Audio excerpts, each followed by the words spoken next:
Have you ever felt that strange tension when someone close to you succeeds? You smile, you nod, but deep down, something stings. A quiet discomfort, a pang you can't name. Not quite anger, not quite sadness, just something. What if that feeling wasn't harmless? What if it wasn't just a bad day or low self-esteem, but actually a quiet form of jealousy? Not the loud, dramatic kind, but the kind that whispers, that hides behind polite silence, that wears the face of concern, but feels like fear. You don't have to be toxic to carry jealousy. You don't need to lash out or sabotage anyone. In fact, the most dangerous kind is the one we can't admit. The kind that blends in, that looks like love, but deep down doesn't trust. This video isn't about labeling people as jealous. It's about the subtle signs we often miss in ourselves, the quiet clues that our worth has been tied to being admired, chosen, or praised. Friedrich Nietzsche warned that we often disguise our deepest hostilities in the language of virtue, and jealousy is a master of disguise. It shows up in support, in humor, even in selflessness. But underneath is a wound, afraid to be forgotten, afraid to be second, afraid to be not enough. Today, we'll explore 9 hidden signs of jealousy, not to shame you, but to set you free, because jealousy isn't always loud. Sometimes it's helpful, sometimes it's kind, but it's still there, and it's quietly eating you alive. There's a version of jealousy that's easy to spot. Raised voices, possessiveness, controlling behavior. But most of us, we live with the quieter kind, the kind that blends in with everyday life. We smile, we congratulate each other, but inside, something tenses, something compares. You see a friend thriving, and instead of joy, you feel a tightness, a questioning of your worth, a strange desire to withdraw, compete, or explain yourself. But you don't call it jealousy, you call it stress, or insecurity, or being off. Jealousy doesn't always show up with anger. It hides in compliments that sting, in questions that dig too deep, in harmless jokes or lingering silence. And often, we're not even aware we're doing it. It shows up at work, when someone else gets credit. At home when a sibling is favored. Online, when strangers seem effortlessly happy. Anywhere you feel unchosen, jealousy can find its way in. But here's what makes it so painful. The people most affected by jealousy are usually the ones most ashamed to admit it. Because to admit it means facing something deeper, that your worth may have been built on being better, that love has felt like a competition, that maybe you still don't believe you're enough on your own. So instead of confronting it, you protect the wound, through people-pleasing, through control, through quiet judgment of others, or loud judgment of yourself. Why can't I just be happy for them? What's wrong with me? The answer, nothing. You're not broken, you're human. Let's get one thing straight. Jealousy isn't a flaw, it's a signal. It tells you something underneath still hurts, still feels threatened, still believes it has something to lose. Psychologists often separate envy and jealousy. Envy says, I want what they have. Jealousy says, I'm scared of losing what I already have. It's not just wanting, it's fearing.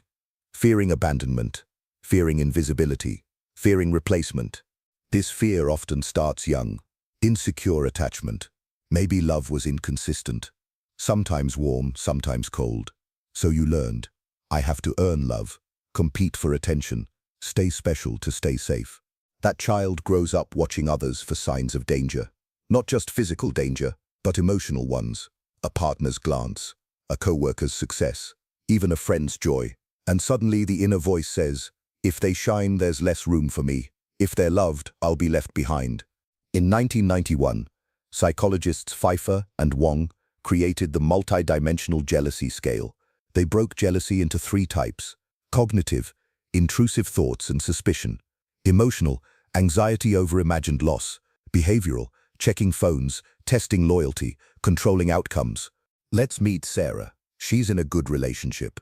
But when her partner gets a text, her stomach drops. She asks, who's that, playfully, but she's already spiraling. What if they're smarter, more fun, better? She starts monitoring. Not because she's cruel, but because she's scared. She calls it care. but it's fear of being replaced. Sarah's pattern had roots. In her childhood, affection was unpredictable, so she learned to watch every shift in tone, mood, and silence. Now, in adulthood, she's still scanning, still waiting for love to disappear. Dr. Les Carter calls jealousy fear-infused anger. The fear of loss becomes a need to control, and control becomes the mask for shame. Carl Jung called this the shadow, the parts of us we repress. Jealousy isn't evil, it's a message. It says, there's a part of you still hurting, still waiting to feel chosen. Nietzsche had his own warning. He said, when we can't rise, we tear others down, not because they deserve it, but because comparison burns. He called this resentment, a moralizing of resentment. So here's the shift. Jealousy is not a flaw. It's a flashlight. It shows you where you still ache, still long to be seen. And the truth, you've always been enough. You just didn't feel safe enough to believe it. Imagine this. There's a house. Inside is a child, small, quiet, watching, not throwing tantrums, just always alert. That child is you, not your adult self, but the younger version who learned early. Love isn't guaranteed.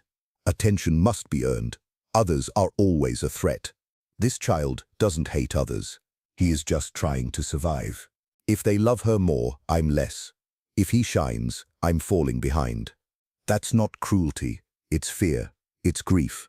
The grief of not being chosen, of feeling invisible, of believing, if I wasn't enough then, how could I be enough now? In Jungian psychology, jealousy is an orphaned self, longing for closeness, fearing rejection. It hides behind smiles. It offers praise, but secretly pleads, please see me too.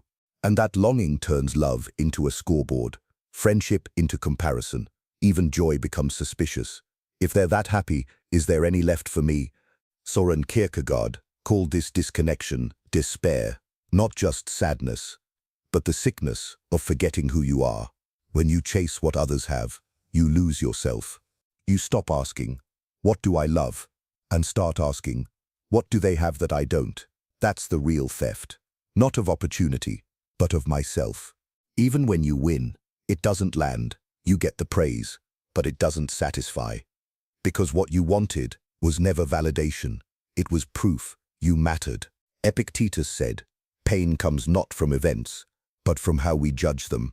Jealousy isn't caused by someone else's success. It's caused by the belief that their success erases yours. That belief isn't true. It's a story.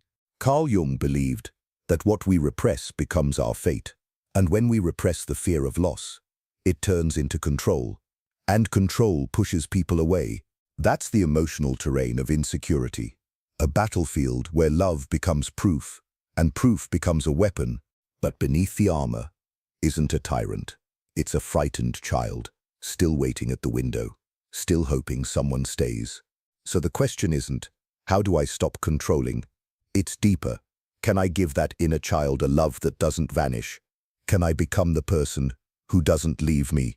Because when you do, you don't need to grip anyone else.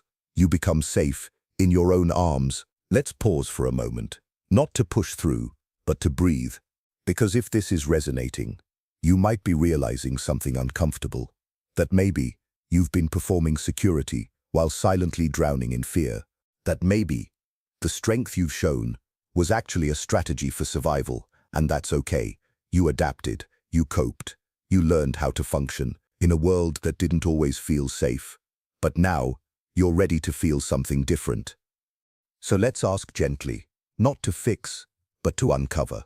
What's one thing you've done, not because you're strong, but because you were afraid of being seen as weak? Maybe you took control of a relationship. Maybe you belittled someone else's success. Maybe you stayed silent when what you needed most was to speak. It doesn't make you bad. It makes you human. Every behavior has a root. Every mask has a story. And sometimes, healing begins not with answers, but with honesty. So if something came up for you, a word, a memory, a realization, drop it in the comments. Not for attention, but for release. Because saying it out loud, even quietly, is a way of saying, I see this part of me now, and I'm choosing to bring it into the light. What's one thing you've done out of fear, not strength? Drop a word or phrase below if it feels safe. Let it be the first crack in the mask. And if this conversation speaks to something deeper inside you, something you've always known but never had words for, you'll find more in our video. Why you're sad even when nothing is wrong, the invisible cause. It explores the quiet grief behind emotional control, the ache of disconnection, and how to begin feeling without falling apart. And if this feels like your kind of mirror, subscribe. We're building a space where masks come off gently, and truth is met with kindness. So, how do we actually heal insecurity when it's been the background music of our whole lives? The answer isn't loud. It's not found in shouting affirmations into the mirror. It's found in 3 small, powerful shifts that pull us out of fear and into self-trust. Let's walk through them together. Practice 1. The pause before the pattern. Every insecure behavior, whether it's checking your partner's texts, downplaying a friend's win, or crafting the perfect humble caption on Instagram, starts with a feeling, not the behavior. The body speaks first. A tight chest, a racing thought, a drop in your stomach. That's the moment of leverage. Because if you can catch the feeling before the reaction, you can choose a new response. Try this. The next time you feel triggered, pause, put a hand on your chest, and ask, what am I afraid of right now? What story am I believing? Then breathe. Just a few seconds. This creates space between reaction and response. That space is where freedom lives. Behavioral science calls this cognitive distancing, the ability to step outside the loop and see it for what it is. Not truth, just a habit. Practice 2. Shadow journaling. Befriend the ugly truths. Carl Jung believed the parts of ourselves we deny, our envy, our neediness, our rage, don't disappear. They become our shadow. And that shadow doesn't whisper. It leaks out in our behavior, in sarcasm, in sabotage, in silence. So bring it to light. Try these prompts. Who do I resent, and why? What trait in others triggers me most? When did I last pretend I was okay, but I wasn't? Don't censor, don't spiritualize, be raw, be honest. This isn't to shame you, it's to reclaim you. Because what we name, we can heal. And what we accept, we stop projecting. Journaling gives your shadow a seat at the table, so it doesn't take over the whole house. Practice 3. Internal reparenting. The secure voice within. Remember the image of the child at the window. Still waiting, still hoping. That child needs you, because here's the secret. You can't fix insecurity with someone else's love. You fix it by becoming the consistent caregiver you never had. This is the work of internal reparenting. It starts with a simple question. What did I need to hear back then that no one said? Now say it, to yourself, out loud, every day. Things like, I won't abandon you. You don't have to be perfect to be loved. You're safe now. This might feel fake at first. That's okay. You're not speaking to your adult logic. You're speaking to the nervous system, to the child still living in your emotional basement.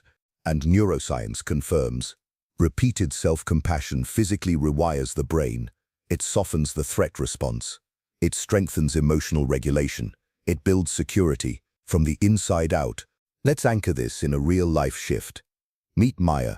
For years, she micromanaged every relationship. She'd text constantly, needed reassurance daily. If someone took too long to reply, she spiraled. But through therapy and journaling, she traced it back to a childhood where love was conditional, where being easy earned praise, and being too much got silence. So she started pausing before her patterns. She practiced saying, it's okay to feel needy, but I don't need to act out of fear. She still has moments, but now they don't control her because she's not trying to be perfect. She's trying to be real. And that's the point. Final reminder, progress isn't perfection. You'll slip, you'll react, old habits will resurface. But healing isn't about always getting it right. It's about noticing sooner, recovering faster, and most importantly, responding to yourself with kindness, not criticism. As Paul Gilbert says, self-compassion is not self-pity. It is the courage to face the pain of life with understanding. So if you catch yourself comparing, controlling, or collapsing, don't say, I'm failing. Say, This is my moment to choose, and then choose the version of you that no longer begs for worth. Let's be honest. Healing your insecurity won't feel secure. At first it might feel like betrayal, not of others, but of your former self. The version of you who coped by pleasing, or controlling, or hiding behind humor. That part of you served a purpose. It kept you safe, visible, loved at least conditionally. So when you start showing up differently, when you stop apologizing for your needs, stop chasing validation, stop playing small, your nervous system might panic. It will say, "This is dangerous. This isn't how we survive." And people around you might feel it too. The friend who loved being the strong one might resent your new boundaries. The partner who fed off your insecurity might get defensive when you stop explaining yourself. You're disrupting a pattern. That always comes with pushback. Even Nietzsche warned, "The snake which cannot cast its skin must die." But the shedding hurts. You'll question yourself. Am I being selfish? Am I overreacting? Am I too much now? No, you're just not playing the role anymore. You're writing a new script. One where your worth isn't dependent on how quiet, useful, or perfect you are. But here's the truth. Even resistance is part of the healing. Gabor Mate says, "Not every behavior that feels bad is bad. Sometimes it's a sign you're breaking free from an old survival pattern. So when the guilt creeps in, let it be a signal, not of failure, but of growth. Because discomfort isn't always a warning. Sometimes it's a doorway. There's a quiet moment that comes after the storm, not a dramatic breakthrough, just stillness. It's the first time you don't check their phone. The first time you celebrate someone else's win without shrinking. The first time you say, "I need this," and don't apologize for it. It feels small, but it's everything. Because for once, you're not proving anything. You're just being. This is what it feels like when insecurity begins to melt. Not because you've become perfect, but because you've become real. Kierkegaard called it becoming a self. Not a mask, not a role, but an integrated, honest human being. You no longer need to play the martyr, the judge, the controller, the performer. You become the one who can hold all of your contradictions, your fear and your courage, your envy and your tenderness, your need and your dignity. It's not linear. You'll still get triggered, you'll still compare, you'll still ache. But now, you respond with presence. You don't run, you sit with the feeling. And in that moment, you realize insecurity never made you unlovable. It made you human. Carl Jung said, "Wholeness is not achieved by cutting off a portion of one's being, but by integration." They're not your enemies. They're your signals, your teachers. And when you stop fighting them, you start listening. And when you listen, you come home. So let this be your quiet revolution. You don't have to perform with confidence. You can grow it. You don't have to crush the voice that says, "I'm not enough." You can hold it, look it in the eye, and say, "I hear you, but I get to choose who I become." If this resonates, affirm it by commenting, "I allow myself to feel," or "My truth matters." If you made it this far, pause. That alone means something. You didn't just watch a video. You met yourself, not the polished version, not the confident one, but the tender, unseen self beneath the performance. That takes courage. That's growth. And now, here's a question worth carrying. What has your insecurity been trying to protect you from? Write it down, journal it, whisper it if you have to, because even your most self-sabotaging behaviors were rooted in a need to feel safe, to be wanted, to not disappear. And maybe you don't need to punish those parts anymore. You just need to understand them. In the next video, why you're sad even when nothing is wrong, the invisible cause, we'll explore another silent epidemic, chronic emotional suppression, the kind that leaves you feeling empty, even when life looks fine, because sadness isn't weakness, it's an unprocessed truth, and we're going to give it language. If this episode helped you name a truth you've hidden, hit subscribe, not just for content, but for the community. We're building something rare here, a space where psychology meets philosophy and honesty meets compassion.